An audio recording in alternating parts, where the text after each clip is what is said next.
सच साहिब, आज के दोहे से हमें क्या समझने को मिलता है? ऐसे शिष्य का कल्याण सदगुरु के पाल लेने के बाद भी नहीं हो सकता। कैसे शिष्य का कल्याण नहीं हो सकता? जो शिष्य सही मार्ग और सही दिशा की ओर न चलता हो, ज्ञान होते हुए भी अज्ञानी वाले कार्य करता हो, तो ऐसे शिष्य का कल्याण नहीं हो सकता। ज्ञान होते हुए भी परमात्मा की प्राप्ति नहीं कर पाएगा। वो तभी नहीं कर पाएगा जब वो सही दिशा की ओर नहीं चलेगा, सही मार्ग की तरफ नहीं चलेगा। और इस संसार में जो गुरु होते हैं, गुरु में ज्ञान बहुत होता है, ज्ञान का भंडार होते हैं, पर उस ज्ञान को हमें समझने की जरूरत होती है, आवश्यकता होती है। जिस दिन हम उस ज्ञान को अच्छी तरीके से समझकर आचरण कर लेंगे, उसका ग्रहण कर लेंगे, तब जाके हम परमात्मा की प्राप्ति कर पाएंगे और सही मार्ग की ओर चल पाएंगे, और हमारे अंदर शीतलता का प्रभाव बढ़ेगा और हम सही दिशा और सही मार्ग की ओर चल पाएंगे। आज के दोहे में यही समझने को मिलता है। कृपया करके पूरा सुनना और ध्यान से सुनना। आज के दोहे को अपने जीवन में उतार कर सही मार्ग पे चलना। कबीर साहब जी का दोहा, सदगुरु की माने नहीं, अपनी कहे बनाए, कहे कबीर क्या कीजिए, और मता मन भय।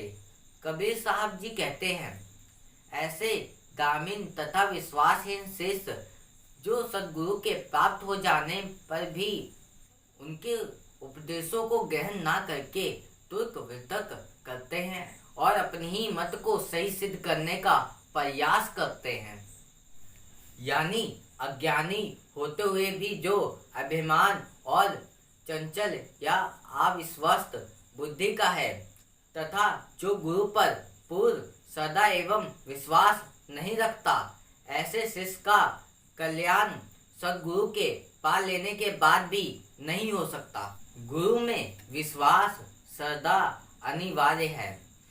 कबीर साहब जी ने इस दोहे में क्या बताया है? ऐसे दामिन तथा विश्वासहीन शिष्य जो सदगुरु के प्राप्त हो जाने पर भी उनके उपदेशों को ग्रहण ना करके तुर्क वितर्क करते हैं और अपनी ही मत को सही सिद्ध करने का प्रयास करते हैं। कबीर साहब जी हमें क्या समझाना चाहते हैं? ऐसे दामिन तथा विश्वासहीन शिष्य जो होते हैं, जिन्हें विश्वास ही नहीं होता है, परमात्मा के ऊपर विश्वास नहीं करते हैं, जो सदगुरु हमें ज्ञान बताते हैं, सही मार्ग बताते हैं, उस पर ही विश्वास नहीं करते हैं, तो क्या वो परमात्मा की प्राप्ति कर पाएंगे? नहीं कर पाएंगे। परमात्मा की प्राप्ति करने के लिए उनके शब्दों को सुनना पड़ेगा और उसका आचरण करना पड़ेगा, ग्रहण करना पड़ेगा, तब जाके हम परमात्मा की प्राप्ति कर पाएंगे। जब तक हम विश्वास ही नहीं करेंगे, तब तक क्या हम परमात्मा की प्राप्ति कर सकते हैं? नहीं कर सकते। ऐसा विश्वासहीन शिष्य सदगुरु के प्राप्त हो जाने पर भी उनके उपदेशों को ग्रहण नहीं करते हैं और तुर्क वितर्क करते हैं। वो तुर्क वितर्क करते हैं, उसमें भी शंका करते हैं, तो ऐसे शिष्य का कल्याण हो सकता है? नहीं हो सकता। कल्याण तभी होगा जब परमात्मा की भक्ति करेंगे और सही मार्ग पे चलेंगे, तब जाके परमात्मा की प्राप्ति हो पाएगी। तुर्क वितर्क ना करें और उनकी बातों को ग्रहण करें। जब ग्रहण ही नहीं करोगे तो परमात्मा की प्राप्ति कैसे कर पाओगे? तुम्हारे अंदर शीतलता का प्रभाव कैसे आ पाएगा? शीतलता आनी चाहिए। किसी के ऊपर भी क्रोध या ईर्षा नहीं करना चाहिए। हमें एक सही मार्ग की तरफ चलना चाहिए, परमात्मा की प्राप्ति करने के मार्ग पे चलना चाहिए, और अपनी ही मत को सही सिद्ध करने का प्रयास करते हैं।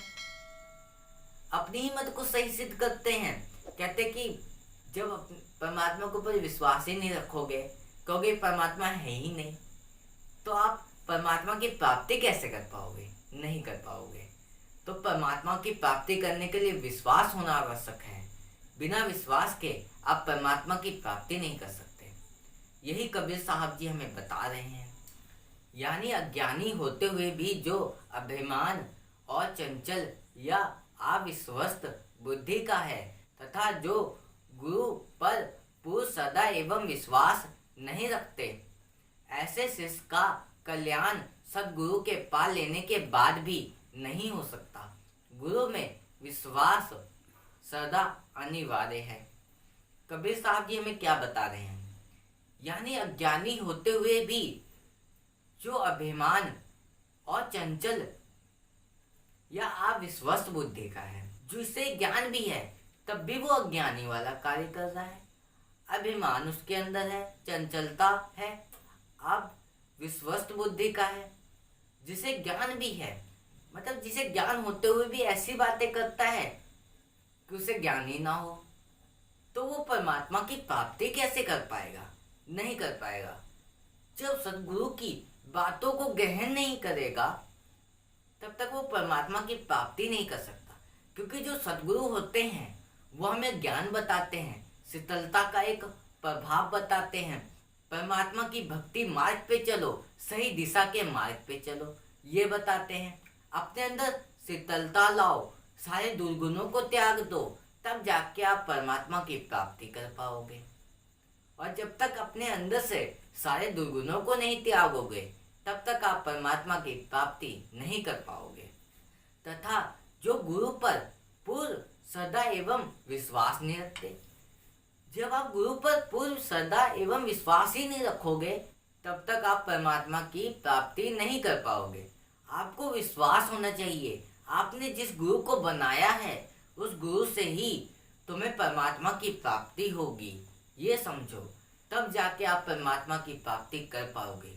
और ऐसे गुरु की हमें जरूरत होती है जो हमें सही दिशा और सही मार्ग की ओर ले जाए, हमें परमात्मा की प्राप्ति करने में हमारी सहायता करें। ऐसे गुरु की आवश्यकता होती है। और शिष्य वही सही होता है जो गुरु पर पूर्ण विश्वास रखे, सदा एवं विश्वास रखे, तब जाके वो परमात्मा की प्राप्ति कर पाएगा, नहीं तो वो परमात्मा की प्राप्ति नहीं कर पाएगा। ऐसे शिष्य का कल्याण सद्गुरु के पाल लेने के बाद भी नहीं हो सकता। कैसे हो पाएगा? जब शिष्य सही मार्ग की तरफ नहीं चलेगा, सही दिशा की ओर नहीं चलेगा, परमात्मा के ज्ञान को प्राप्त करने के बाद भी वो अज्ञानी वाला कार्य करेगा, तो वो परमात्मा की प्राप्ति नहीं कर सकता। यही कबीर साहब जी बता रहे हैं कि सद्गुरु के पाल लेने के बाद भी ऐसे शिष्य का कल्याण नहीं हो सकता। तो सही मार्ग की तरफ चलो, गुरु के शब्दों को आचरण करो और एक सही मार्ग की तरफ चलो। ऐसा नहीं है कि जो गुरु आपको बता रहे हैं उसमें भरपूर ज्ञान होता है, पर उसको समझने की जरूरत होती है, ज्ञान लेने की जरूरत होती है। जिस दिन आप ज्ञान को समझ गए, गुरु की बातों को समझ गए, उस दिन आप परमात्मा की प्राप्ति कर लोगे। और इसीलिए गुरु पर श्रद्धा एवं विश्वास होना अनिवार्य है। जब तक विश्वास नहीं रखोगे तब तक आप परमात्मा की प्राप्ति नहीं कर पाओगे।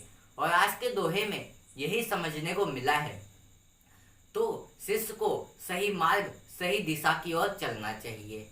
और आज के लिए बस इतना ही। फिर मिलेंगे ऐसे ही एक नए दोहे के साथ।